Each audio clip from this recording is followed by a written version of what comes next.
Hello. Oh, that felt so good. Welcome to the Trio of Positivity podcast. Your original co-host Poopin is back.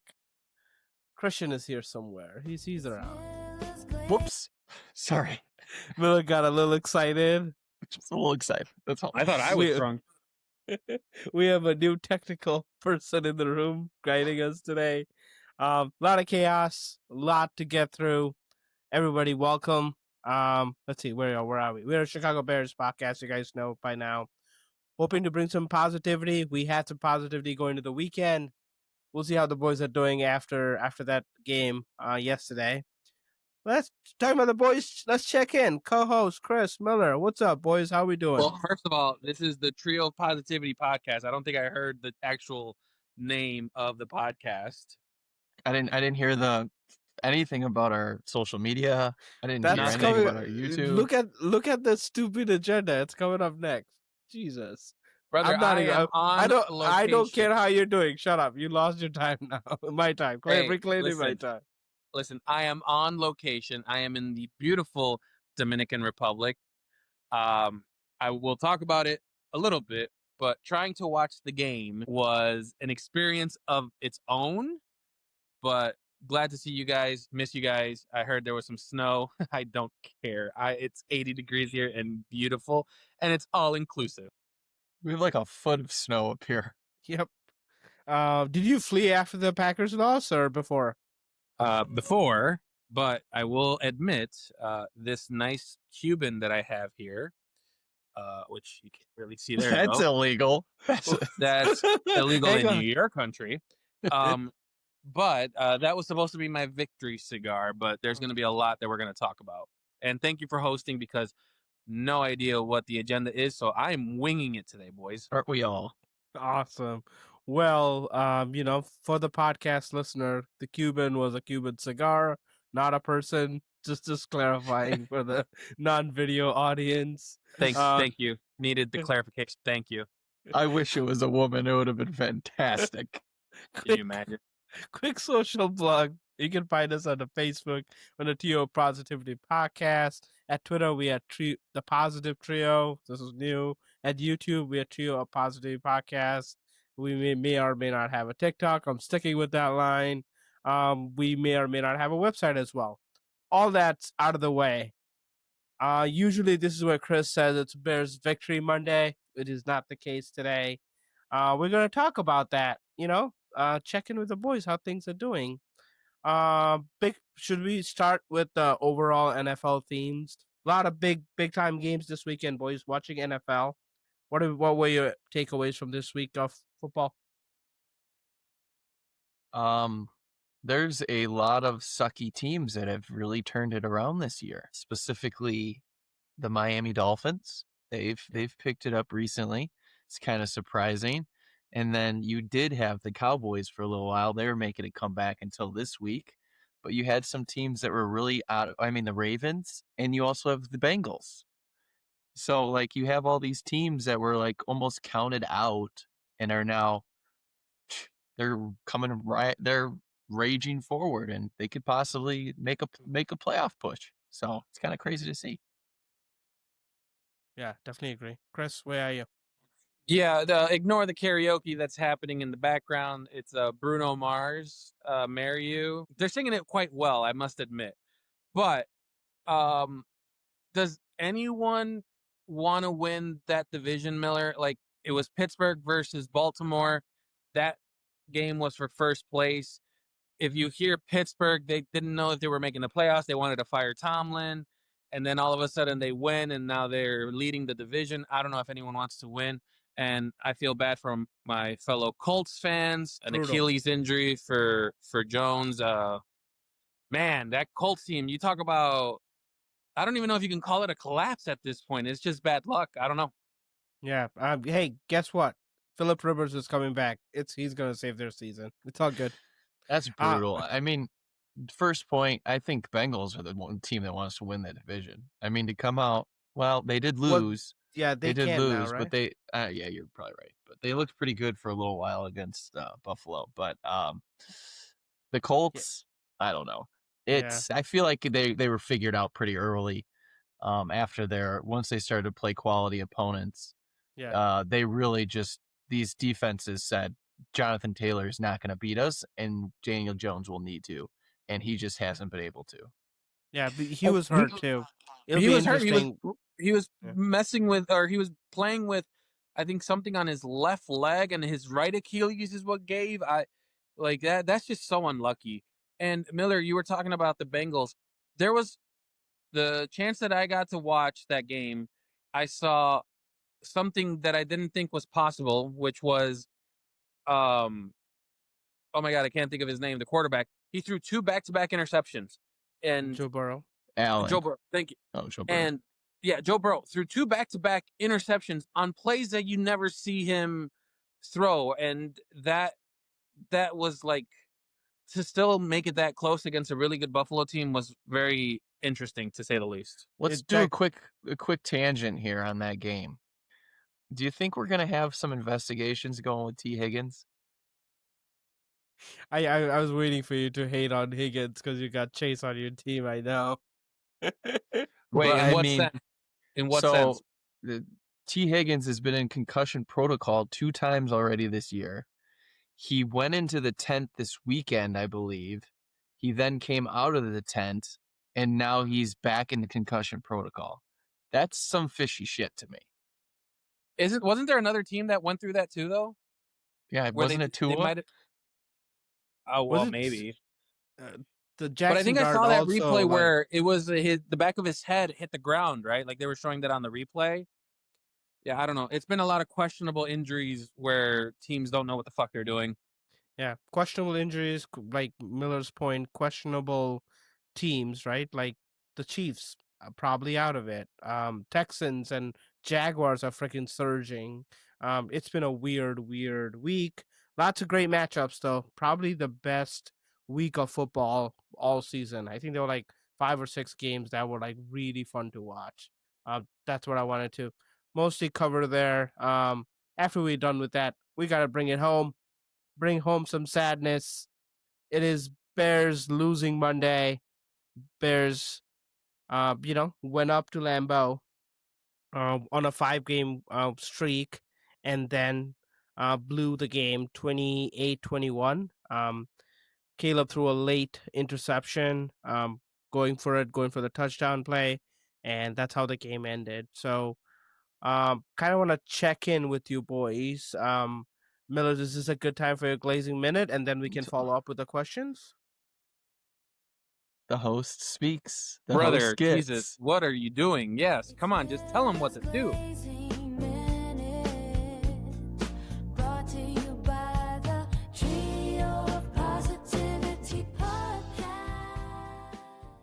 All right.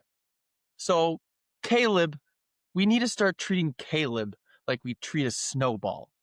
So, when you have Caleb Williams, you got to start small. So we need little passes, short pass, start dip and dunks, screens, dip and dunks. And then as the small ball gets bigger and bigger and Caleb gets better and better, we can start throwing the ball down the field. Okay, Ben Johnson? That's the news.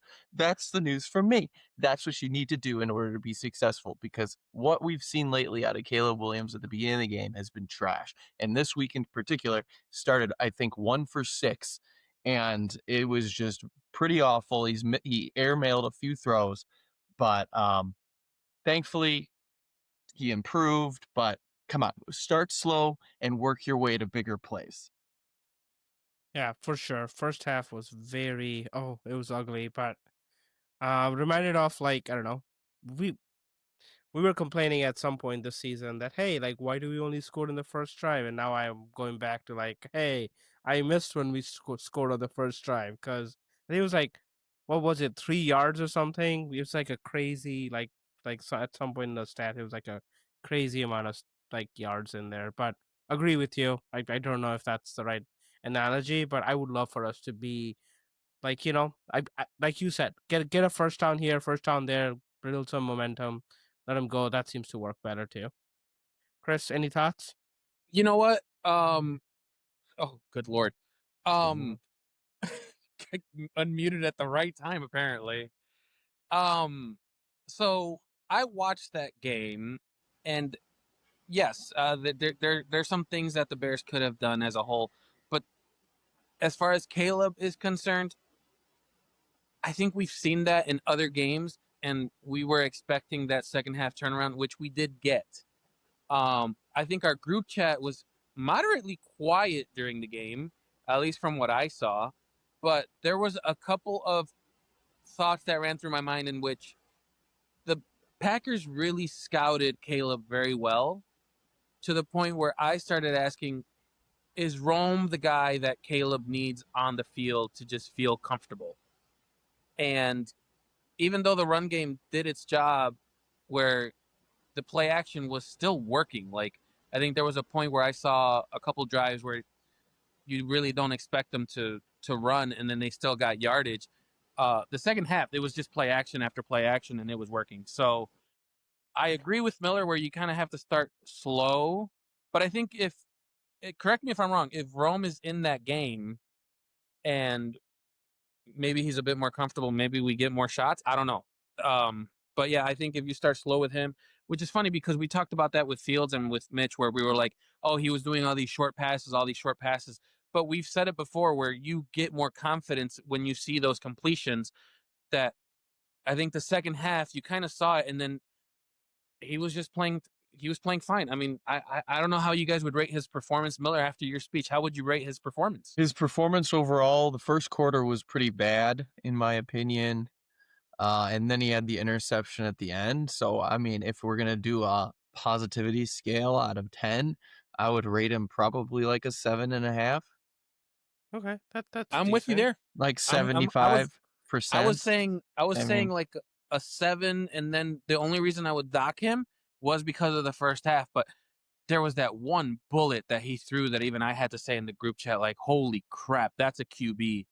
And then you get the interception at the end, which I mean we're gonna talk about, I'm sure. Yeah. Hey, his stats for the game: he was 19 of 35, 186 yards, 2 touchdowns, and that interception that we talked about. Sorry to cut you off. Do we have a completion percentage issue with Caleb, or is that a play calling too? it's definitely not. I don't think that's a play calling issue, the completion percentage. I No? Okay. honestly think, I don't know. I honestly think that he's just gotten really comfortable at throwing the ball away, and he probably throws the ball away a little more than he should as he's learning the offense. And I think Mhm. that is attributing to probably 3 or 4 more incomplete passes than it should. Yeah. He definitely seems to be playing cautious ball. Like, he'll probably not throw balls in harm's way as much as possible. That's definitely there. Quickly before we move on to the questions, we didn't win. We can't do good, better, best. But I wanted to name some players that at least stood out to me. I'll throw it to you boys after. Give your thoughts. We were missing Rome. DJ Moore had like one catch for 40 yards or something like that. No, So negative 4 yards. negative 4 yards. It was awful. So Luther Burden stepped up in the game. Like, he was our leading wide receiver by a decent margin, I think. So want to give a shout out to him. Before the game, we went over to some of our friends got together for the game yesterday. Before the game, I was talking about, okay, the X factor is probably Loveland and Burden. If they show up, I feel like we had a decent shot, and Burden did. Want to give a shout out to the O line. They probably deserve one. They played an outstanding game, I think. Like, especially second half running the ball. Like, we were getting really good yardage on running down plays. Again, I don't know if that was something Ben Johnson scouted out against the Packers. That was really good. And didn't work out well, but I think Komet showed up again. I think he deserves a mention as well. Those are the standout players on the Bears side for me. Did I miss anyone? You guys want to include anyone else? Any thoughts on those players? No, I just would like to cover the receiving corps as a whole. I mean, I think Chris mentioned the fact that Rome was out, and I think it was a big loss. Yeah, his stats haven't been killer lately, but I think having a wide receiver that's been in this league for more than 1 year, I think it does add something to the offense. I think he is kind of that safety point. So whereas Burton stepped up, or Burden stepped in. And I think there were some times that him and Caleb weren't on the same page with some. Like one that sticks out to me is there was a crossing route and Burden kind of just stopped right in the middle, and Caleb thought he was going to keep running.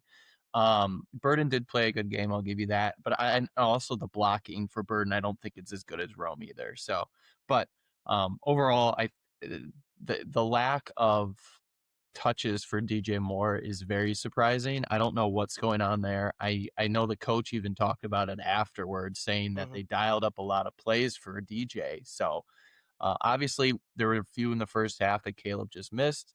But who knows, man? It's an interesting situation when you have your best player or best wide receiver, highest paid wide receiver, just get one ball in the backfield that's basically handed off to him, and that's Yeah.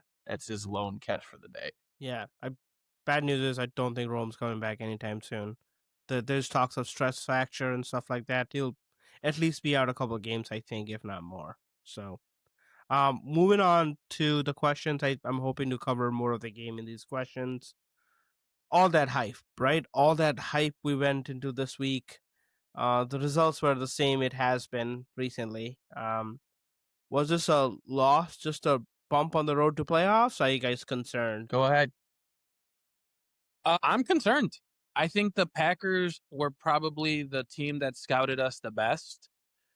That first half just spoke volumes. But when I made my pick last week, I said that this was the one game in the schedule that I felt that would be a turning point for the Bears, because if they win, you get all the ups that comes with winning, especially with what was at hand, which was first place in the division. But then if you lose, you kind of forget that you had a winning streak, and it's like typical Bears losing to the Packers. So I think this is a bump, just for the simple fact that we were close to tying and winning, in my opinion, because we had that defense gassed in the last drive. They were gassed out. And if we make that completion and we have the momentum, I think there could have been a chance to do it. But I keep coming back to that first half, man. It was frustrating at some points when you see Love doing these things and it's like, we should be able to do that. But then you're like, what could have we done different? Like I think our defense played decent. I don't think they played bad. We got a turnover. I mean, typically when we get turnovers, we win. But Two they gave up turnovers. two gimmies, you know? Yeah, I was gonna say they gave up two gimmies and CJ got burned twice. So I don't know. I think it's a bump in the road. I'm kind of surprised at your level of concern. Um, I am not concerned really. I have a stupid theory that I think it's better that we lost this game than won this game.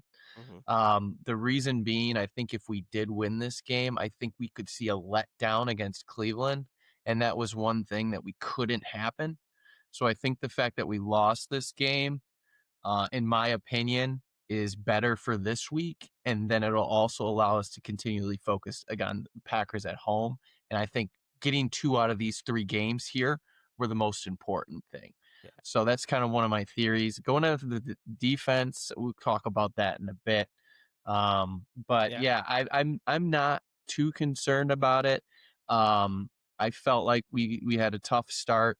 I think Kyler Gordon being out was a real killer. I think you really saw why CJ GJ was on the bench and not signed by a team. I just don't think he's got the flat out speed to keep up with some of these wide receivers in this league. And I think Kyler could have helped. He hurt his groin before the game started in warmups. So who knows what's going to happen there? We could be down him going forward as well, which would be a big loss. But Yeah. eh, No, the story of the season is not over. I'm with you. Packers go to play Broncos next. We play the Browns. So when we meet back up again, there's a good chance that could be for the lead again. So like you said, I think this story has more twists and turns left. Hopefully, you guys brought it up. Let's switch it over to the defense. Right, for the most part, they kept us in the game. Except the touchdowns, they were ugly. Let's be honest. Does the defense, you think, get back to where it was last couple weeks and get us back to the winning form again? go ahead. I was gonna say, did you guys catch some of the highlights of that Browns game? I was watching it to- a little bit, but not Uh, really. those last couple drives that the Browns pulled up, man. Dude, it's Listen, garbage time. They lost listen, to the if it's Titans. Come on. if it's listen, it does it's if it's garbage time, it's whatever. If the defense plays the way that they did, you think the Browns can't steal a game? The defense played the way that they did. They gave up our defense or their defense? If Because our their defense, defense, if our arguably the best defense, defense in the league, gave up 31 points to Cam Ward. To the So listen, Titans. what I'm saying though, because we talked about the offense and Boopin's talking about the defense. Do you think our defense can hold that Browns team? yes, 100%. Don't be sitting here being all hot and bothered about their offense that scored all their points in garbage time when they were down by like 17 points, and then not focus on the fact that the Titans destroyed them on offense. Yeah. Where they're Plus like, Shador, like he's young, he'll make those mistakes. I think we have a defense that's like opportunistic. I think it's a good matchup for them. Like again, I don't think we are gonna get sacks. That's not our game. But I think like the Shador playing back there, trying to be a hero, probably gives us an opportunity, in my opinion.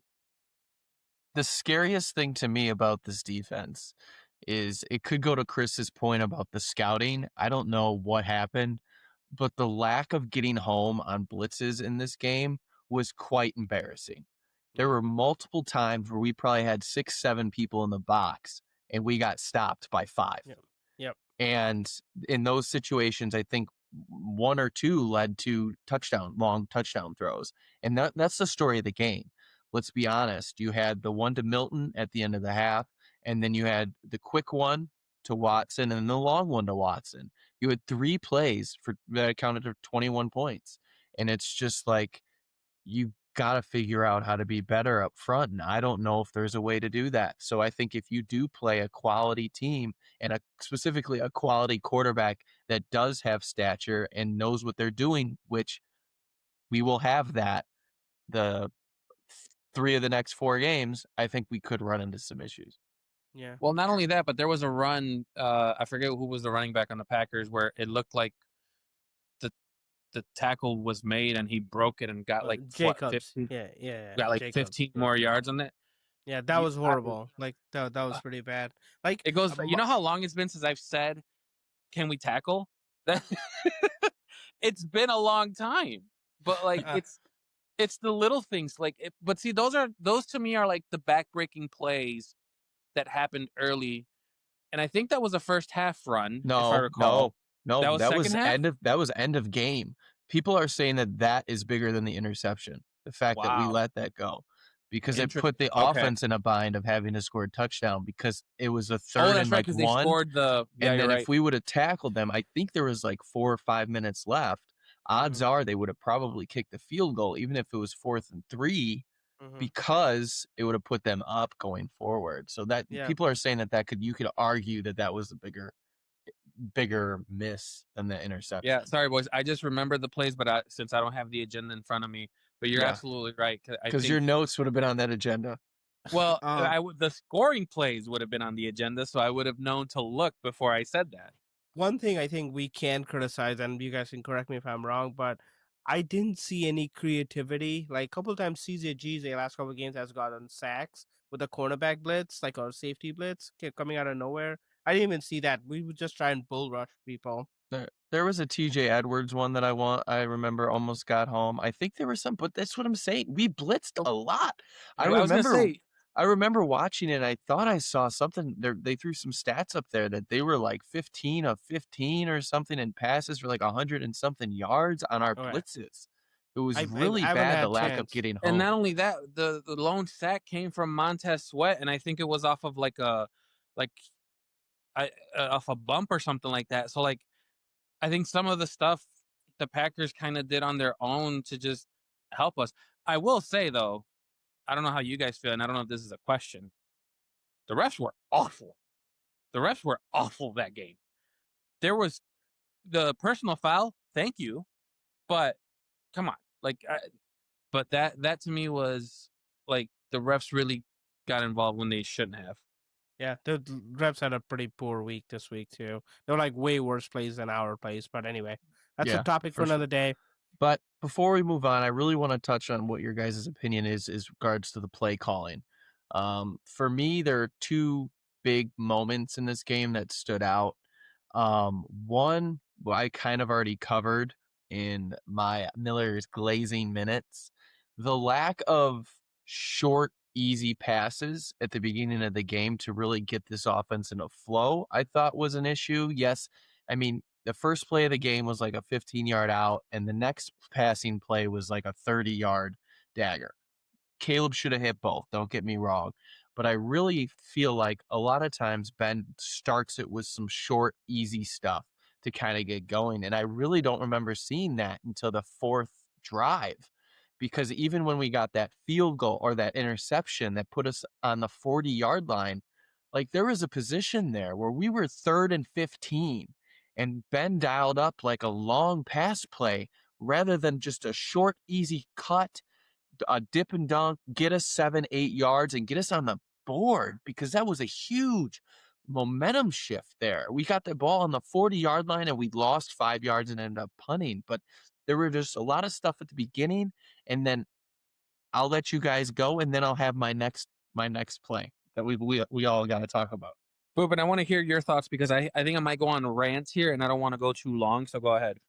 Genuinely, like what I think might have happened is we might have gotten a little high on our own supply after the Eagles game. Like it looked like we were progressing, like Caleb was progressing. So like the game plan, it was definitely visibly different from where we have done successfully, because we were running the ball early on, getting success, and then like Chris always says, we build on that, and Caleb does little dink and dunk passes, right? That's how I started the games for the most part. And this, I don't know if we have to do things differently because Packers are ready for it. I don't know. It's 3D chess sometimes, but definitely looked visibly different. Now I don't know if Ben was just like, playing with his toolbox, figuring out what he can do. And because second half we made some adjustments that work. So like I don't want to like take it all the way, but it was visibly different. I don't know if Packers defense played a role, or if we were trying to be different there. But definitely way different feel than we have had recently, for sure, on play calling. So I agree, Boopin. I don't know if the stats will back me because again I don't have them in front of me, but I think when the run game was not available in that first half, it told Ben Johnson that, hey, they have our run game covered. We're not going to try anything. We need to get Caleb. Caleb needs to get us to the next level.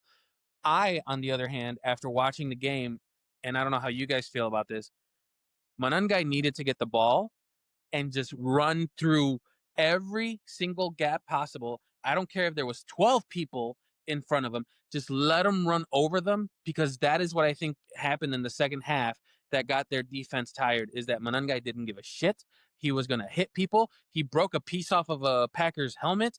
Like that to me was what should have been done at the beginning, where, yeah, you're not getting the yards, but like you guys have preached so much about the run game, which I've kind of finally have gone on board and not used the word that I like to use all the time.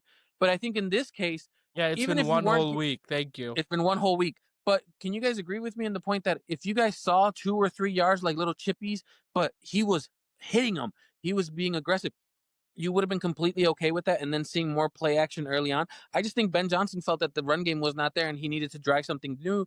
And then the second half, he's like, no, you know what? We're going to go back to the run game. And then the play action was available. All right, what was your other play, Miller, that you I wanted mean, to highlight? to answer his question, yeah, I felt I felt you're right, Sorry, I'm and I trying to think a move lot of this it. forward as a I think a host. lot I'm of it has sorry. to do with like there were just situations early in the game where they would just run the ball and we would get a yard and it turned into a 2nd and 9 and kind of forced our hand, rather than in the past we would run and we would get that 2nd and 7 situation that kind of opened up the playbook. But there were some spots there where I'm wondering why Manungai wasn't in the game. He definitely had Thankfully, juice. He definitely he had more definitely had juice. juice, and I just feel him like he runs over people. But thankfully, he was there at the end of the game in the last drive. They did have him in at the 3rd and 1. We did not get that. And then we decided to run the same play that we ran against the Eagles. And to me, I will sit here 100% and say that Caleb didn't throw the ball soon enough and he should have put more air under it and threw it a little further. I don't even know if he would have got it because Komet may not have even been able to get his foot down at that point. He should have threw it earlier, but that last play of the game, that irked me. I hated the play call. I would have minded anything else than running the exact same play than you ran last week. And really, it was gross to me. It was gross. I think the exact same play was lazy, and that's why I think he's a little like high on his own supply. Like this whole thing worked, and we got this amazing win. Like that's what I'm saying. Like it just did not seem what we've come to expect. And I'm not saying hey we scored every time. I just want to see a play that gives us a decent chance. And that play, there were only a couple of options to go. It was either Komet or maybe Manangai. Like Swift. For a fourth down, Swift, sorry, for a fourth down play, like I don't know. I just expect with what we have done with like limit, like what he does with the offense. I just would want to see something different. Going for the freaking dagger there, it makes sense. Had he pulled it off, fucking highlight reel right there. I get it, but I know yeah, Chris is going to talk here, but quickly, realistically, that was the only play in that situation. Swift probably wouldn't have got the first down, and I don't think Caleb was getting the first down either. They were on him. Everybody's talking about DJ Moore. That wasn't going to happen. no. I mean, he was open, but he was open late. And like the other thing before Chris talks, sorry, it's just really pissed me off. I just remember last week Let it out, buddy. It's a safe space. Let it out. Listening to everybody, ESPN, radio, Twitter, everybody just praising Caleb on how difficult that throw was. He was rolling left, throwing across his body, hips, this, nailed it perfect. He was, oh my God, only one of two people could ever do that in the game. What an amazing throw. And then this week they run the same play and everybody's like, how did he miss that? This is crazy. He just missed that throw. And it was just like two completely ends of the spectrum. Like, it's a difficult throw. Like, I would have been fine if they ran the play to the right and it would have been an easier play for him. Like, that could have been a thought. But go ahead. Chris, bring us home. I think I was okay with that play call because I think in the end there was three people, depending on the time frame of the play, that were open. So I think if you look at it from that standpoint, the play call was correct. There's three options. Just say options. Don't say open because no. There's three options. Now, another thing is that on that drive, or even a couple of drives before it, they were bringing in two tight ends for protection, and there was one point where they ran I think it's called the pistol, and they had three tight ends to help with protection. Mm-hmm. My thing is, when Caleb was running away, correct me if I'm wrong, was he being pressured right away from the line, or was it a blitz? Are you talking about the final play? The final play. There were like four defenders like on him within like 5 yards of Swift. It was like roll. So the design was a roll then? The design was a roll? Yeah, the design was a rollout, and then it was like they knew. Yeah, like, they were scouted then. Yeah, they were scouted. So there's the no play other way was of looking either at it. giving it to Swift short, which was the quote unquote last week. It was discussed that was the correct play, was to give it to Swift, and then Swift got the first down. But Caleb decided to play the Hail Mary ball or hero ball and throw the deep ball to Komet that he hit. So they ran this play, but there was like Swift was pretty much covered. Caleb was covered. The only ball was really to Komet. So the safe play would have been more had he waited one more second. I mean, it's hard to. We're Monday morning quarterbacking. I don't know that he has one more second. Yeah, and let alone you're forgetting that he's running to his left, so you have to adjust your hips more, your arm angle differently. Because, I mean, maybe in watching the play again, like Moore is like right behind the defender. They're running like stride and stride. So maybe if Moore put it out more. He went a little further downfield, Caleb might have been able to see them. But again, if they ran that play to the right, Caleb would have had a lot easier time of making a tougher throw, and DJ Moore would have possibly been in that play. But to me, rolling left, he's not in that play. Yeah, like maybe your point to bring it all home is like Rome, had he been there, I feel like would either like come back to the ball, make himself available, maybe more. But You uh, can't say that on a rollout though. You can't have people come back when he's rolling a certain way. You have to follow him where he's rolling, and every player was doing that. except You DJ can't. Moore was going the other way, but okay. No, but DJ Moore was flowing with him to the point where when he saw the break, because you see the break at the end, it's a clear break that he's aiming for, but the ball was already gone. So everyone's already going to that left side. So for someone to say like, "Oh, well, he would have come back," the only player that would have come back would have been a wide receiver or a tight end that was already starting on that left side. But who would it have been? Yeah, I see your point. Again, I haven't had that much time to look at the play. Maybe you're right, but you guys would probably hate this, but let's give the flowers to the victors, right? Green Bay, they've been consistently rated high all season. Super Bowl odds is pretty high for them. Does his victory change how you view that team? No, I think they're a clear Super Bowl contender. I think the one thing that sticks out to me the most is that Jordan Love has played pretty good football these last 2 games, and I think that team really goes with him Mm-hmm. because he does have a little bit of Brett Favre in him where he can turn the ball over and Definitely. sling that ball. The other thing, I just he's impressed me. He impressed me more in the Lions game than he did with us. He just lofts it up, man. Yeah. And it's just like his guys are in good position. Like that Milton one was just Brisker and Jalen He's not struggled even a there. full time freaking wide receiver. That hurt. But it's just like he doesn't throw like beautiful down the field passes. I feel like that ball just floats forever. And eventually the wide receiver gets it like they did with us twice. But I think they're a Super Bowl contender. And realistically, based on that move for Micah Parsons, they need to be. They are in win now mode because they're currently paying a pass rusher and they're also paying their quarterback. So, as I've been pointed out multiple times before, they're going to be running into some cap trouble this offseason. So they need to get this. They need to compete this year for a Super Bowl. Chris, does your opinion change after this win? Of the Packers themselves, I mean, I was worried about the Packers. I did pick the Bears to win, but I don't know. The thing that pisses me off is I wish this is going to sound horrible.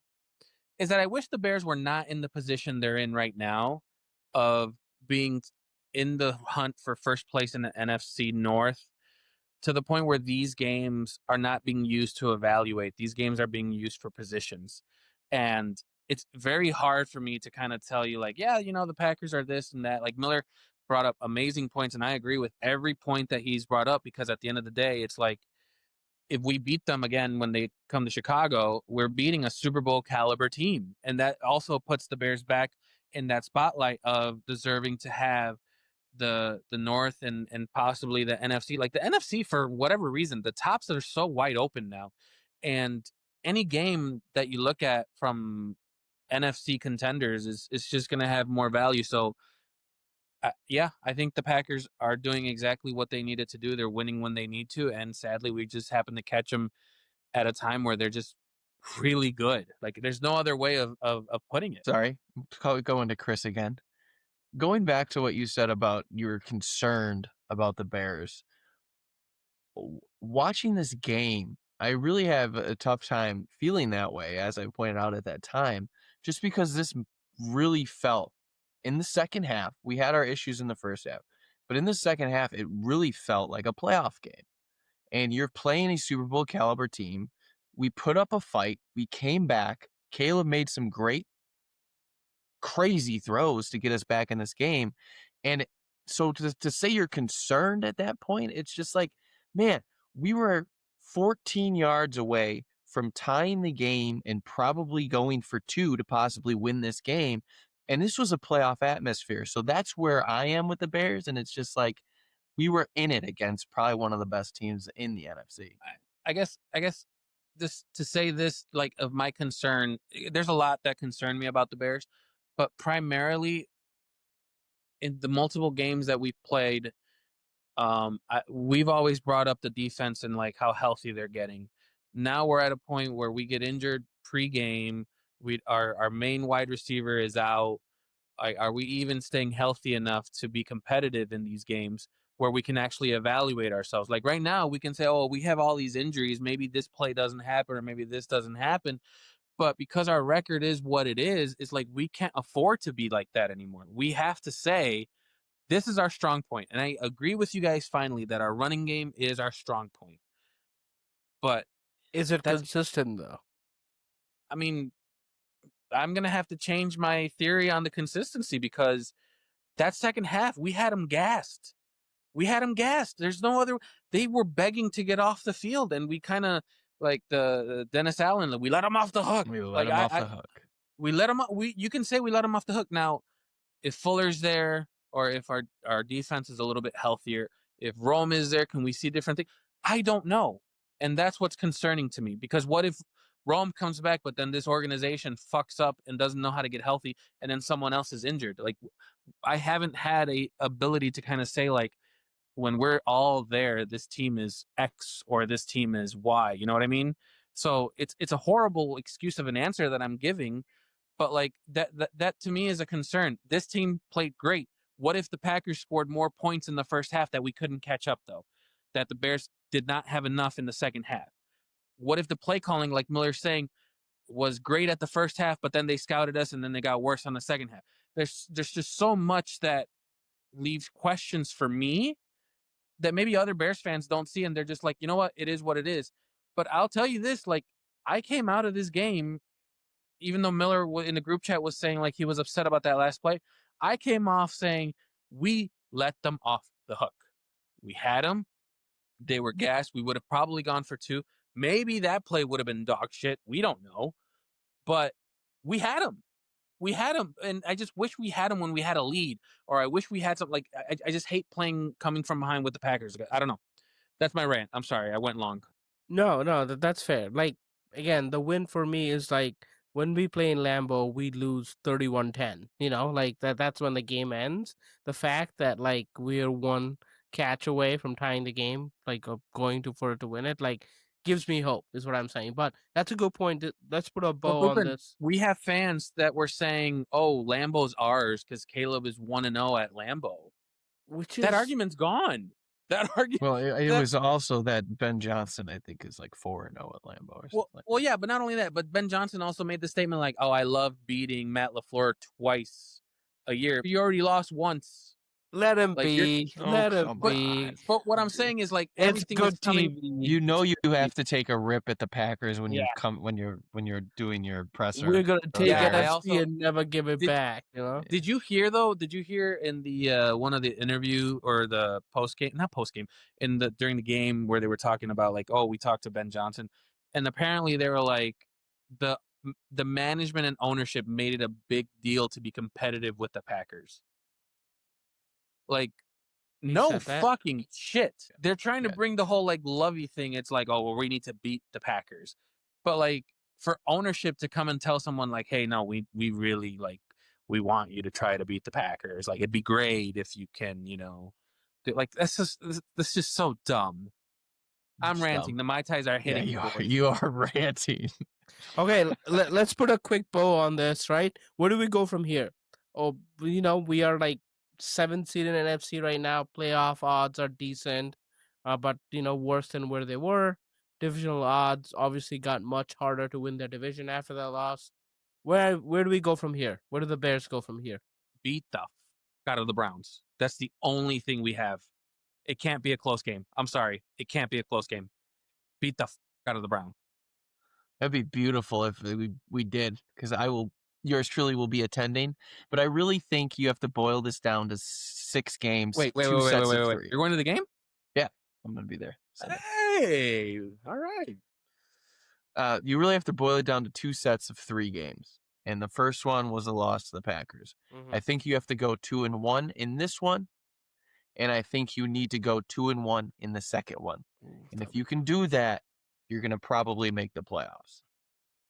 What Okay. seed though at that point? Because I think That math didn't work. That math didn't math, did it? no, it did not. Because I was gonna say I think Okay, 3-2. 3-2. we have to finish the season 3-2. We have to. Yeah. Okay, that sounds more accurate. But I think if we finish 3-2, we win the North. No. That's not necessarily true. No. No, because we would beat the Oh my Packers. God! Don't do this again. You don't like numbers. Listen, No, I don't like numbers, but I believe with what Miller is saying, I believe the Packers would end up losing another game in there. Yeah, but they could still win out, and they would go 3 Oh, you're right. or Yeah, 4-1. They can go 4-1. Yeah. Okay, I got my math figured out. Okay, that's good. Let's see. Have to do this, boys. I'm sorry. Positivity rating. We were flying high last week. Miller was at 9.5. Chris was at 9. I was at 8.5. Quick pulse check where you guys are. Feel free to give justification or just a number. Up to you. I'll start because I've been ranting, and again, the Mai Tai's hitting. Boys, you guys know I'm in the Dominican Republic. My positivity score is a 10, but there's an exchange rate, so you have to bring it down a bit. I'm at a comfortable 8. I already wrote that before you said anything. I swear to God. Yeah. So for me, like I talked about, the first half had me worried significantly, but the fact that we bounced back and really played our way into that game and really competed with a Super Bowl contender, I'm not going to take too much off of the score, but I think we're back to 8.5. I wrote that down before you said anything. I swear to God. I'm 2 for 2. I'm gonna bump it down. I was at 8.5. I'm gonna bump it down to 8. We were close. We played close. So I don't want to the sky's not falling yet. But it was a good reality check, like Miller said. Maybe the rest of the season, we have a little chip on our shoulder, and we get the dub. Talking about getting the dub, we have a chance to get a dub at home against the Browns noon coming up Sunday.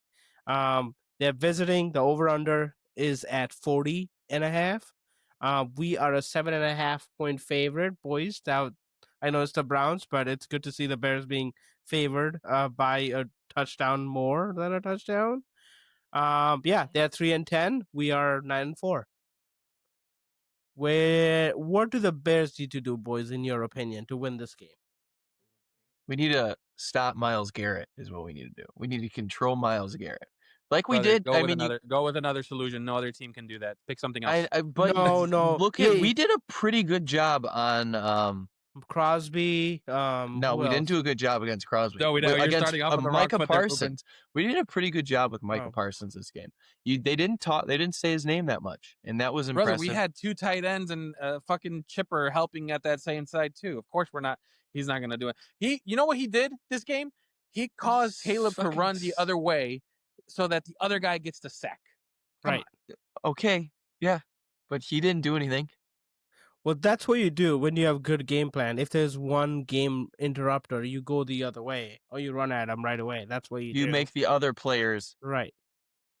That's a good game plan. But what was I gonna say about Micah Parsons? I think that's gonna be tough, Boopin, but I think in this one we need to show a more run. We need to have the run game and just go nuts on them. I agree with Miller. It's gonna be tough with Garrett. Does anyone know what his sack number is for the record? Is he getting it this game?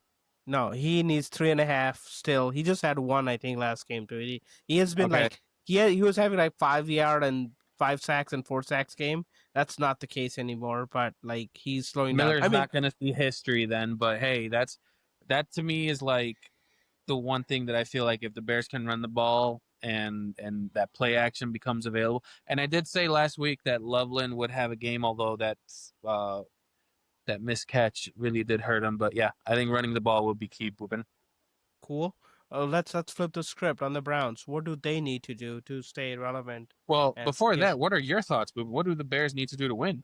No, kind of like what you said. Myles Garrett, run the ball. That's it. I want to see I don't know if Cleveland traded they had a decent cornerback too. I wonder if they traded him or they still have him. So I want to see the ball being distributed around, Caleb doing his thing, but running game being the key cog to push our game forward. It's at home, man.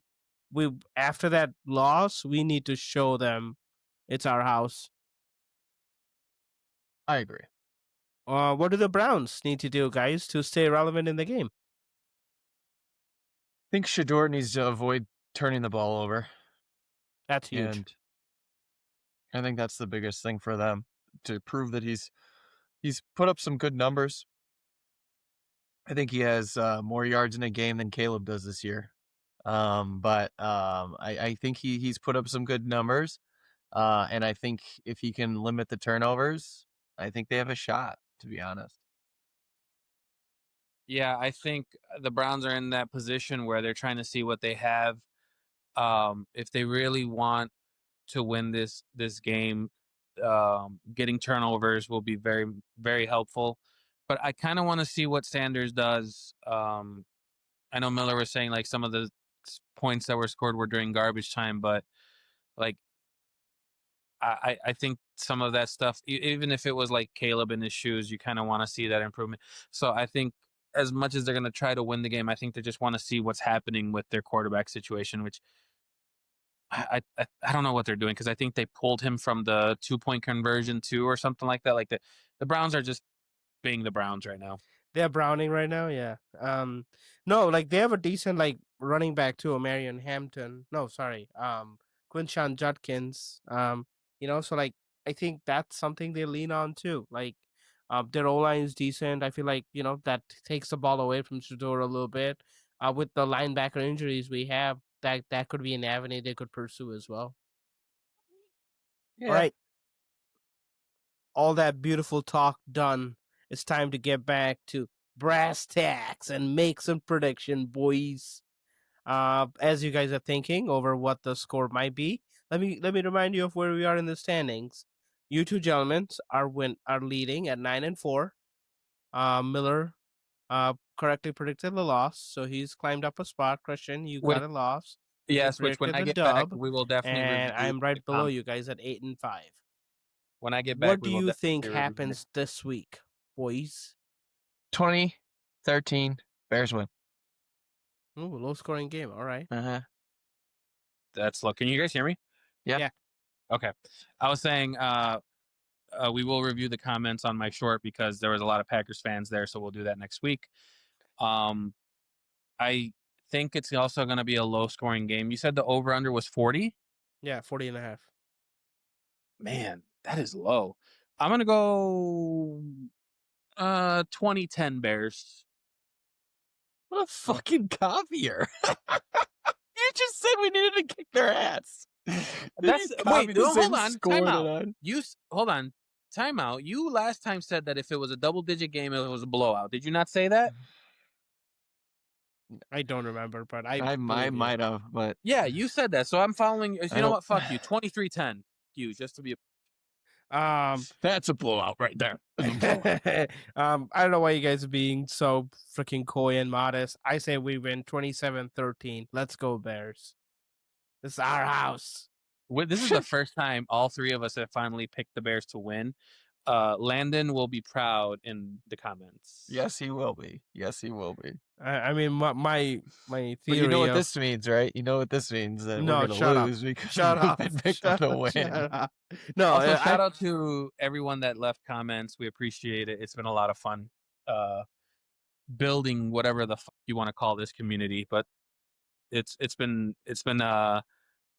fun to see the little comments show up every now and then and forcing these guys. We do like the Bears. We just pick with our brains instead of our hearts. We were being safe. Some of us. Yeah, we were being safe. But anyway, yeah, that's a matchup. Hopefully we get the dub. Miller, make sure you scream on top of your lungs. Oh, you know how loud I could get, baby. You got to send me clips of the game so I can use it for the episodes coming up. I will do my best. Yeah, especially the touchdowns when Caleb's just shredding some them. Dimes. Yeah, shredding them. All right, time to move on. Let's do some fantasy recap. It's that time of the year, boys. How many of your teams are in the playoff hunt? 3 for 3. 3 for 3. Did not even pay attention. Let's go. And I have a possibility of being 4 for 4 because I won my key matchup in my other league, but that's a 2-week playoff because it's like 8 people. And so if I win this week, I'll probably be in. Possibly. Nice. Maybe. So I could be 4 for 4. Wow. But all my money leagues are in. Not impressed with any of my teams, but they're all in. Yeah, my fun league, my favorite team, I may not make the playoff. I got killed by like somebody. The one league I'm killing it. I'm doing okay. The one league I care about with that I'm with Miller, I'm losing, but it looks like I might make the playoff. I've had a good amount of points, so I'm a little cushion there. But yeah, Can't wait to play him first week and just knock him out. so for those who don't know, Miller plays me in the playoffs, and he's won 3 and lost 1, I think. So he's 3-1 against me. He beats me Wait, have you every year. guys? Do you guys have like a little side wager going? No, We well, should we this kind year. of do. Yeah, we The winner buys buys what is it? Fantasy footballers draft kit. That's what we do. So the winner gets rewarded because they got the money. All right, Boopin, I am gonna ask of something from you that I never thought I would ask, but your fantasy recap needs to be quick because Daddy needs another Mai Tai. Okay.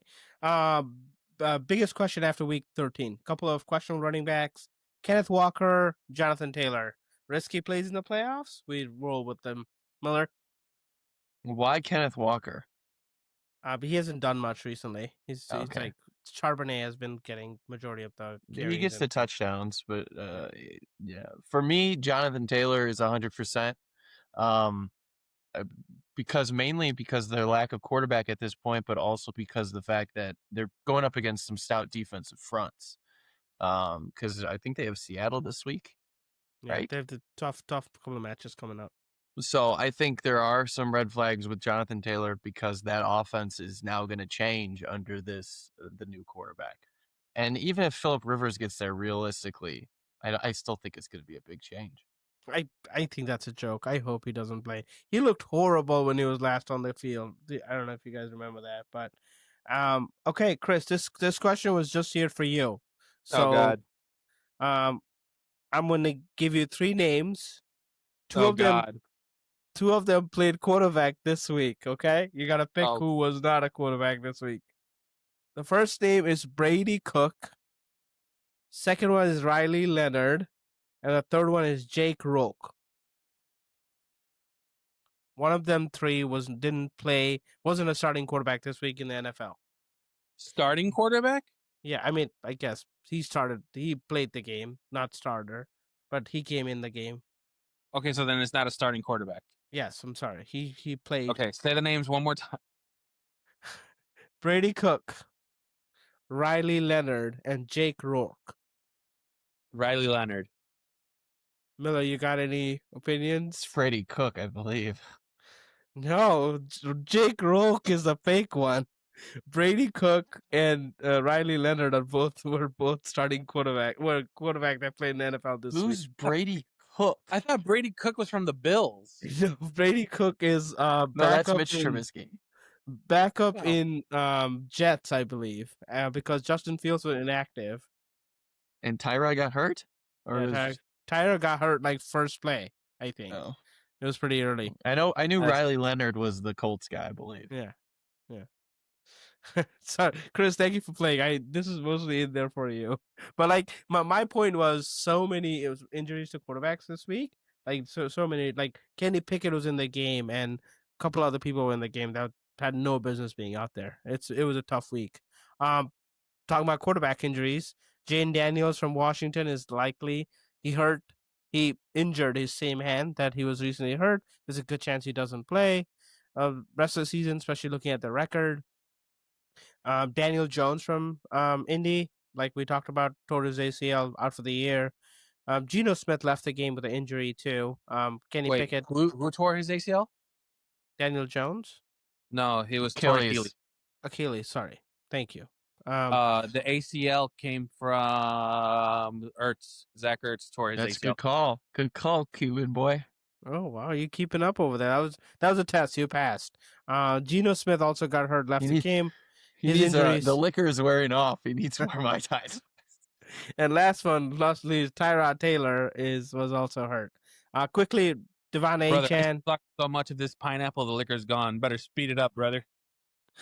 Devon Achane was hurt his ribs, but he should be good to go. He's not expected to miss any time. And Zach Ertz, hopefully happy trails to you, sir. 35 years old, tore his ACL. Hopefully done for the year. That's it, Chris. Maybe Chris will Thank see him in the Hey. Dominican Republic. Also, the craziest stat was brought up today during today's Monday Night Football game. Jalen Hurts threw threw an interception and also caused a fumble in the same play. I did see that. Oh, Jesus Christ, I need another drink. Where's our theme song? All right, people, thank you for listening. I'm sorry this was hiccupy. I haven't done it in a couple of weeks. Chris does a much better job than I do, but we appreciate you listening. Keep the feedback, comments, like Chris said, coming. I can't hear the music, Miller. We're a young podcast. We're still learning and growing, but all your feedback is appreciated. We have some positivity in the air, but hey, it's Chicago, so you never know if it's going to go away. But hey, we are here. We'll suffer in your misery together. We appreciate you That was the listening. longest outro. Just say bye, Boopin. Goodbye. There's no music. I was Goodbye hoping that for- the look at music this would view. come back. Goodbye.